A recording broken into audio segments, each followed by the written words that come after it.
ꯑꯩꯈꯣꯏꯒꯤ ꯊꯥꯡ-ꯇꯥ ꯍꯥꯏꯔꯒ ꯍꯦꯛꯇ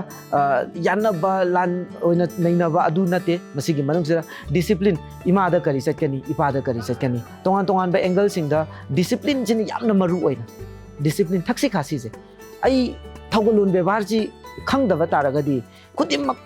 ꯂꯣꯏꯅꯃꯛ ꯁꯣꯏꯕ ꯉꯥꯛꯇꯅꯤ ꯑꯗꯨꯅ ꯊꯧꯒꯜꯂꯣꯟ ꯕꯦꯕꯥꯔ ꯈꯪ ꯇꯥꯔꯗꯤ ꯃꯇꯝ ꯈꯪꯉꯛꯀꯅꯤ ꯆꯠꯅꯕꯤ ꯈꯪꯉꯛꯀꯅꯤ ꯍꯧꯅ ꯂꯣꯟꯆꯠ ꯈꯪꯉꯛꯀꯅꯤ ꯑꯗꯨꯅ ꯃꯤꯌꯥꯝꯅ ꯍꯥꯏꯕ ꯃꯇꯝꯗ ꯏꯔꯥꯏ ꯂꯨꯞꯅ ꯆꯠꯄ ꯍꯩꯒꯅꯤ ꯃꯤꯌꯥꯝꯒꯤꯗꯃꯛꯇ ꯂꯨꯆꯤꯡꯕ ꯑꯣꯏꯕꯁꯨ ꯉꯝꯒꯅꯤ ꯑꯗꯨꯅ ꯊꯛꯁꯤ ꯈꯥꯁꯤ ꯇꯝꯕ ꯇꯥꯔꯒꯗꯤ ꯊꯥꯡ-ꯇꯥꯒꯤ ꯍꯩꯅꯤꯡꯉꯤꯕ ꯃꯌꯥꯝꯗꯣ ꯈꯪꯕ ꯉꯝꯒꯅꯤ ꯄꯦꯁꯦꯟ ꯇꯧꯕ ꯉꯝꯒꯅꯤ ꯍꯥꯏꯅ ꯈꯜꯂꯤ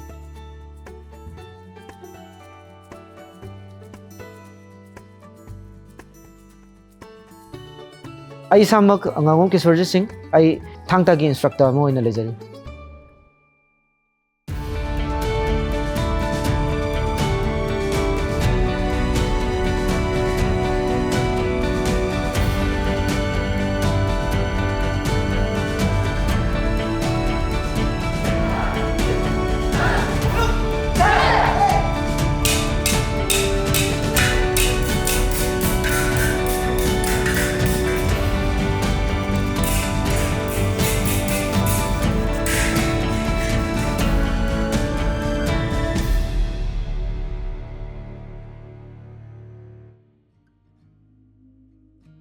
ꯑꯩꯕꯨ ꯅꯧꯌꯣꯛꯄꯤꯔꯤꯕ ꯑꯩꯒꯤ ꯃꯃꯥꯁꯤ ꯃꯥꯁꯦ ꯊꯥꯡ-ꯇꯥꯒꯤ ꯃꯥꯔꯁꯦꯜ ꯑꯥꯔꯇꯤꯁ ꯑꯃꯅꯤ ꯑꯗꯨꯒ ꯋꯨꯃꯦꯟ ꯇꯤꯝ ꯀꯣꯆ ꯑꯃꯅꯤ ꯃꯅꯤꯄꯨꯔꯒꯤ ꯊꯥꯡ-ꯇꯥ ꯐꯦꯗꯦꯔꯦꯁꯟ ꯑꯣꯐ ꯏꯟꯗꯤꯌꯥꯒꯤ ꯆꯠꯃꯤꯟꯅꯔꯤꯕꯁꯤꯗ ꯁꯦꯅꯤꯌꯔ ꯅꯨꯄꯤ ꯍꯥꯏꯕ ꯇꯥꯔꯒꯗꯤ ꯑꯩꯒꯤ ꯏꯃꯥꯁꯤꯅꯤ ꯍꯥꯏꯅ ꯊꯣꯏꯗꯣꯛꯅ ꯍꯥꯏꯃꯟꯕ ꯊꯣꯛꯂꯣꯏ ꯍꯥꯏꯅ ꯈꯜꯂꯦ ꯃꯃꯥꯒꯤ ꯃꯆꯟꯅꯨꯄꯤꯒꯤ ꯃꯆꯥꯅꯤ ꯑꯩꯁꯦ ꯇꯁꯦꯡꯅꯗꯤ ꯑꯗꯨꯕꯨ ꯑꯩꯒꯤ ꯃꯃꯥꯆꯧꯕꯤ ꯍꯥꯏꯅ ꯀꯧꯒꯗꯕꯅꯤ ꯅꯧꯌꯣꯛꯄꯤꯔꯛꯄꯅꯤꯅ ꯑꯩꯒꯤ ꯃꯃꯥ ꯍꯥꯏꯅ ꯊꯃꯣꯏꯗ ꯌꯥꯝꯅ ꯂꯨꯅ ꯂꯥꯠꯆꯕ ꯏꯁꯣꯔꯒꯨꯝꯕ ꯏꯃꯥꯁꯦ ꯍꯧꯖꯤꯛ ꯃꯍꯥꯛꯅ ꯑꯣꯏꯔꯦ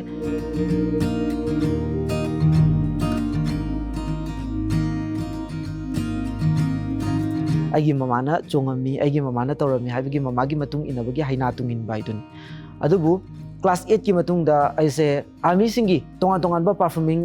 आर्टिस्ट अमो ओइना सुम चलक होबा मोइद डेमोन्स्ट्रेशन पिरकपा अदगी स्टूडेंट यूनियन सिंगिदा डेमोन्स्ट्रेशन के पीब हरकपा सिदे थांगता आइगी अपाम ओइरे मरमदि मीना क्वेश्चन मैम हंगे क्वेश्चन हंगकपसिगी आंसर जे थीबददा आइगी लंबी अमो ओइरके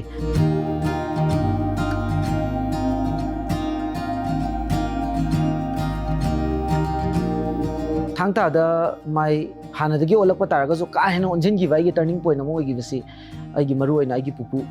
पुपुजिना नोंमा मागी थमोइ नुंसिबा वहाय अमा हाइगी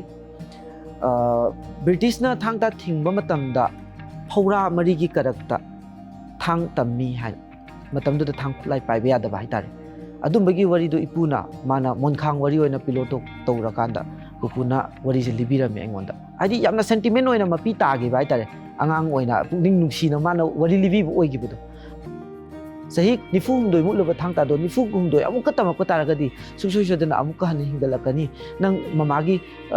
tawriba journey asida mamana pami ba singsida nangsu khara mayok yana ba taw natragadi aikhoigi chatnabi asi soidana manggadoini chara leitadana haina pupuna thamoi sokna nongma libirami wari di yam sangi adugi wari duna maram orakanda aigi thangta sida lupagi masaga mo oiki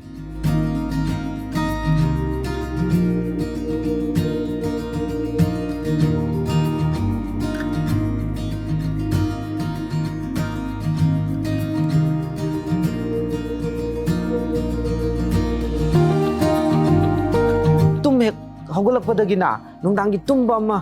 चंद्रि फाउबगी मनुंगसिदा तौरिबा activities सिंगसे सिजे थांगतागी branches ngaतनी समना हायबदा चाक थोंबगी चफु यानदा मखोन थोकनबा यादे अंगांग दुना चाक चाबा मतमदा मागी character लोइनमक show तौवे हाबदी चाकसे स्वाइना चा तारगदी खुदसे तम तारगदी मरै तमबा मचिन गनगनी खुदोबी तमबा थबकती यांगनी मागी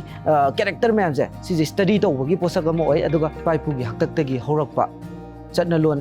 मियोइबा मना पोकपदगिना सिबुबो की मनुंगसिदा याउरिबा चटनलोन खुदिमकसे सिजे थांगताने ना डिफाइन तौबा याय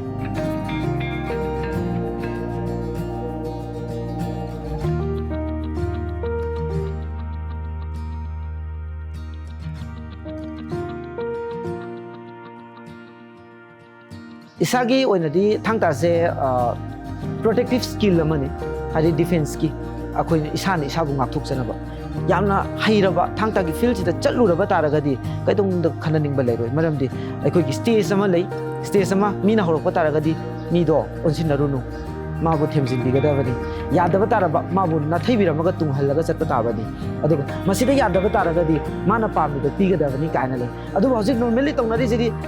first amadi second step to kalaga direct third step la manga tani sauna ba haise aduna sauna ba leitanabagi process adu oi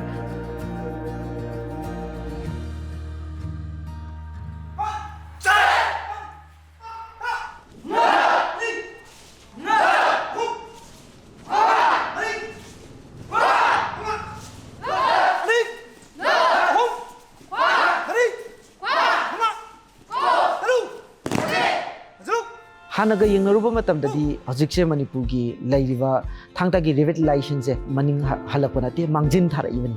मरमदी अखोई सिलेबस ता यावरे थांगता क्लास 9 दगिना मास्टर लेवल पोक्ता तमे आई सामक्सु मास्टर दोरिनी थांगता दा साइड अमदा अतोप एंगल अमदा स्पोर्ट्स लाइन दा मुक sports की world Thangta federation की मखादा अखोई world के एरिया अमदा ओलंपिक की मंगलान मसागलगा थांगता से कन होनजरी मियामनो मसक खंगगा लेबा परफॉर्मिंग आर्टिस्ट मयाम अमा कोई तोंगा तोंगानबा स्टेट सिंगदा अमदि तोंगा तोंगानबा नेशन सिंगना कोई थांगतागी फी अमुबु सेलेक्ट तागदी से मणिपुरगी थांगताने ना आइडेंटिफाई तौबो ngambado हजुक्ति तुमा अहुम सुरकांदा अखोइगी योसबी मखोंगी मतौगुमना कल्चर स्पोर्ट्स अमदि एजुकेशन हारिबा अहुम सिदा पार्ट लौराबनिना यामना अतेनबा मतमदा थांगतासे अमुकेना चौखटपा ओइरा अनि हाइबगी आसादी ले हाइबदी लैरिबा मवोंग सिंगसिना हाइबा तारे चौखलैबा अपडेटिंग लैरिबा पोसक सिंगसिना सुचुदना चौखलकनी हाइबगी आसा ले तेन तेन सही अहुमगी मनदा हाइता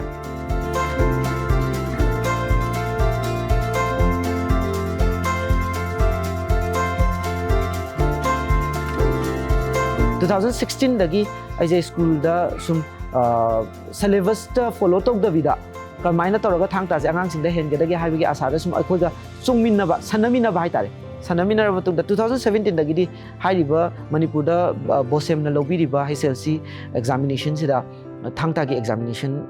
थानबगी दमत स्टूडेंट पुथोकप ngame practically amadi theoretically fazana takpiraga makoi da gi ngamjaba changdo aduda takpiraga makoi na adum letter mark score to ngamjagi ai gi mayon haiba tare 2016 dagi oja oira koduna hojik phobagi oina moirang manung da leiba the diligent public school hariba school sidai adumak teaching profession sida leijari aduga ai samak the thobi thangta cultural association moirang da instructor oina leijabani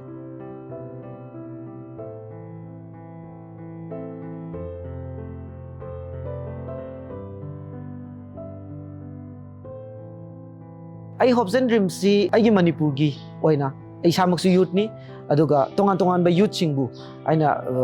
share to wi haira kanda makoi su human resources amoiba ai su human resources amoiba hadi masu mina mapan tangba ai su miyam na mapan tanghan ba mi amo ohen ba adoi targdi ai koi masen je amaga mapan tang na boita